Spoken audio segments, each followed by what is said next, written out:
On February 1st, 2021, the Myanmar military, also known as the Tatmataw, conducted a coup against the civilian government, declaring the results of the November 2020 general election illegitimate and imposing a martial law. State Counsellor Aung San Suu Kyi and other prominent officials from the ruling National League for Democracy (NLD) party were imprisoned on charges of widespread fraud in the general election, which the NLD won by a big margin. The coup provoked widespread protests, which grew into a huge anti-junta revolt, especially in ethnic minority-dominated regions.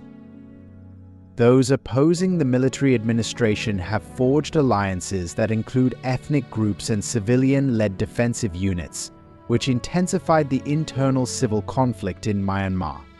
Since 2021, the civil war has reportedly killed more than 5,000 civilians.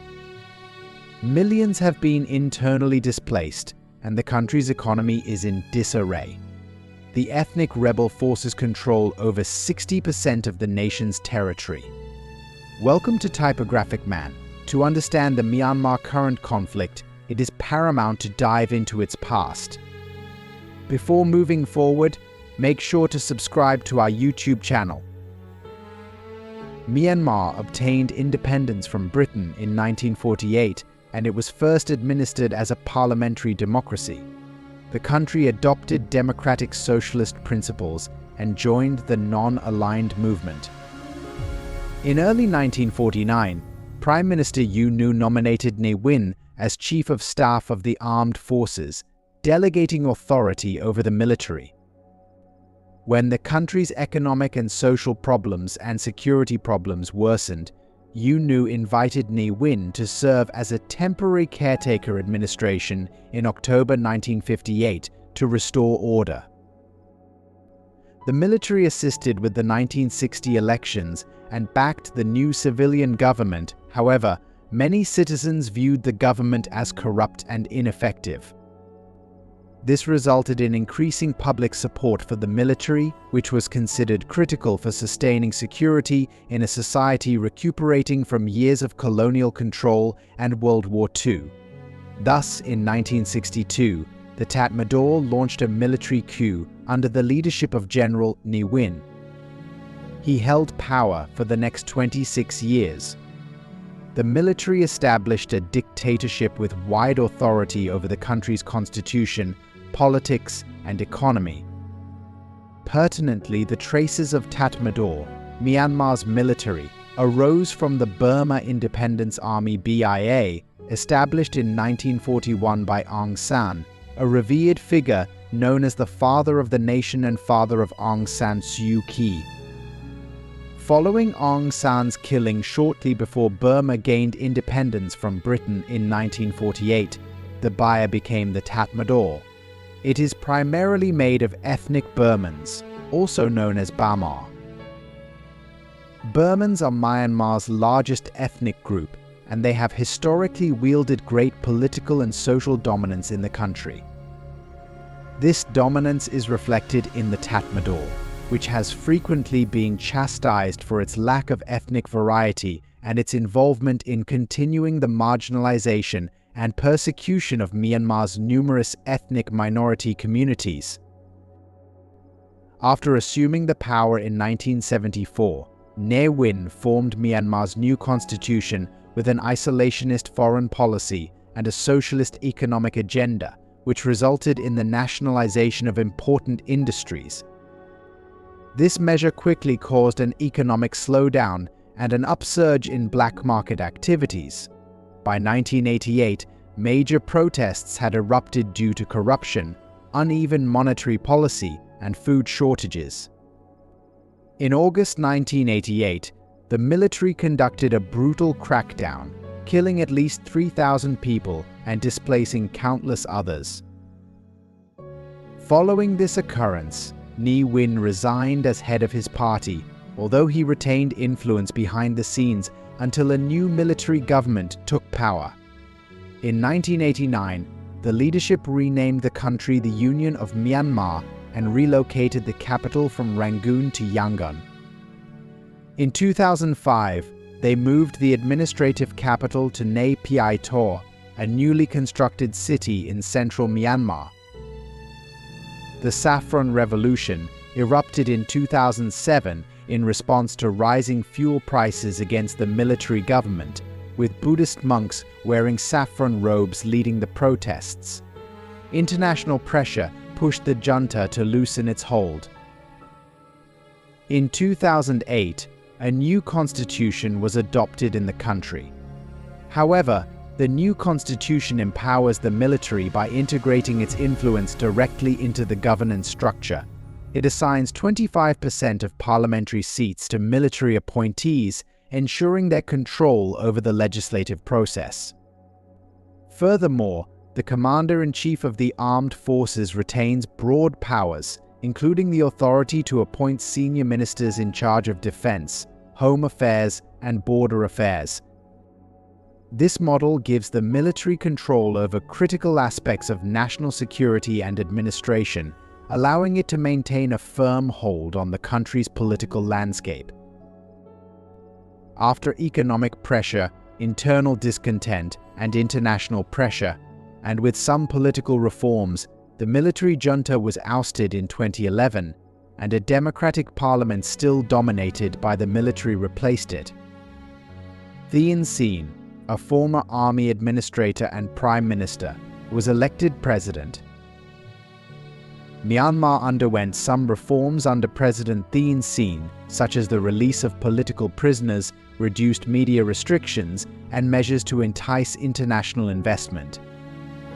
The major millstone was the 2015 elections, which were the country's first multi-party elections, and Suu Kyi's National League for Democracy won decisively. Suu Kyi was elected president. Despite these massive changes, the military, or Tatmataw, retained significant control over security, foreign relations, and other critical areas of governance, as guaranteed by provisions in the 2008 Constitution. Aung San Suu Kyi, the daughter of independence leader General Aung San, rose to prominence during the 1988 demonstrations. Following the military crackdown, she was important in forming the National League for Democracy (NLD). Suu Kyi was imprisoned in 1989 and spent nearly 15 years in prison and house detention until being released in 2010. Despite her house arrest, she received the Nobel Peace Prize in 1991. Suu Kyi became Myanmar's de facto leader in 2015, despite the fact that the constitution prohibits her from using the official title of president. Despite her substantial domestic support, her leadership had limited influence. She attempted to pacify the military by defending its actions against the Rohingya and restricting press freedom, but she was unsuccessful in restoring democracy. Political reform in Myanmar was halted by the February 2021 coup and turned the country into a civil war. Within days of the coup, people spontaneously came to the streets of cities and towns to protest, and a civil disobedience movement spearheaded first by healthcare workers expanded throughout the public sector, forming the committee representing Pai Dong Su Hlutos CRPH. For the first 3 weeks, mass protests were calm, even carnival-like, and mainly accepted, but they turned violent when the National Army attempted to prevent a general strike scheduled for February 22nd. As the death toll climbed into the hundreds, mass protest turned lethal and was replaced by guerrilla action aimed at harassing the State Administration Council. Armed opposition grew in rural areas long marred by civil strife and targeted grassroots assassinations of SAC administrators and loyalists began to occur. The civil disobedience movement paralyzed most of the public sector and rapidly triggered a catastrophic banking crisis. It remained potent, but some officials eventually returned to work as economic pressures within families grew severe. The National Unity Government was formed to coordinate resistance led by the People's Defense Force, which was established on May 5th. On September 7, 2021, the National Unity Government announced a defensive war against the military junta, calling on People's Defense Forces troops and regular civilians to rise in revolt. The National Unity Government NUG has gained backing from a variety of ethnic armed factions in Myanmar, each with substantial territory. The Kachin Independence Army mostly operates in northern and eastern Kachin state, particularly the area near Myitkyina, which is covered with mountains and forests. The Karen National Union dominates sections of southern Myanmar, including Kayin and Mon states, with a strong presence in Achpapan district and the neighboring eastern and southern regions. The Shan State Army, which is made up of the SSA North and SSA South groups, administers territory in northern and southern Shan State, mainly in the Shan Mountains. The Arakan Army controls large sections of Rakhine State, particularly in the north and central regions, and is engaged in a variety of important sites. The Aung National Liberation Army controls various remote and strategically vital territories in northern Shan and Kachin states. These groups collectively oppose the military junta, following regional interests while collaborating with the NUG and other anti-junta factions to lobby for democratic changes and increased autonomy. Permanently, Myanmar is an extremely diverse country with over 100 officially recognized ethnic groups. Ethnic Burmans, or Bama, make up around 2/3 of the population and have long held the bulk of key positions in government and the military. In contrast, numerous ethnic minority groups have faced institutional discrimination, limited economic opportunities, regional underdevelopment, ineffective political representation, and military excesses.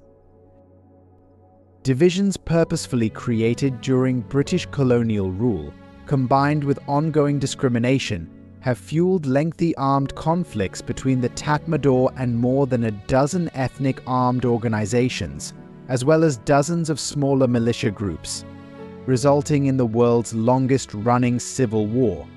Following the country's independence, several ethnic armed groups advocated for more autonomy.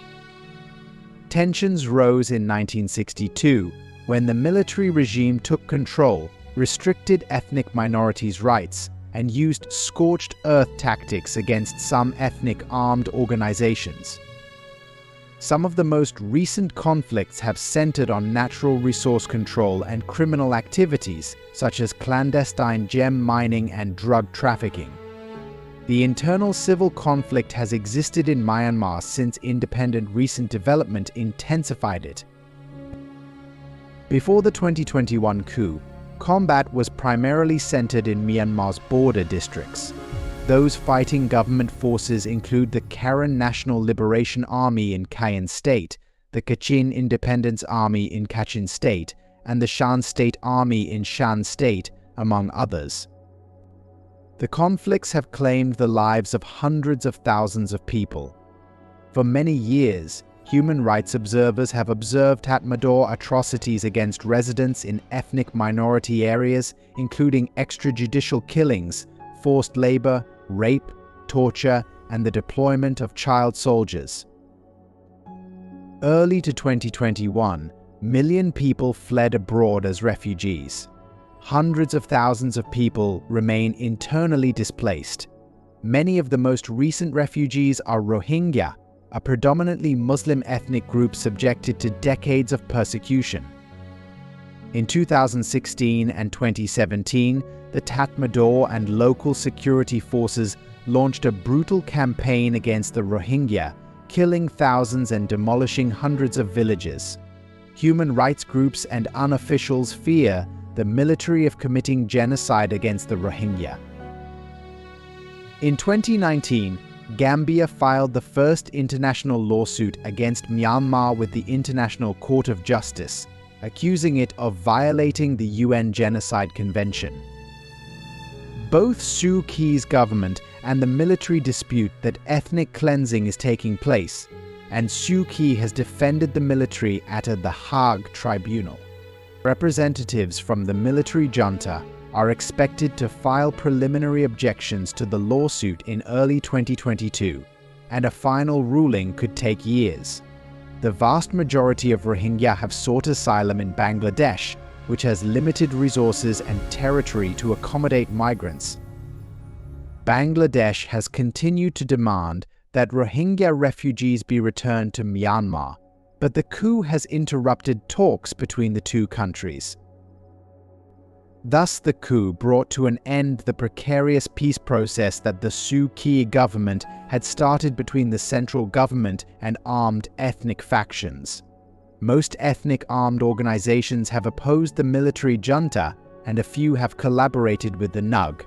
Others attempted to establish power in their regions, which resulted in conflict among certain factions. Keep watching our YouTube channel and do subscribe to it.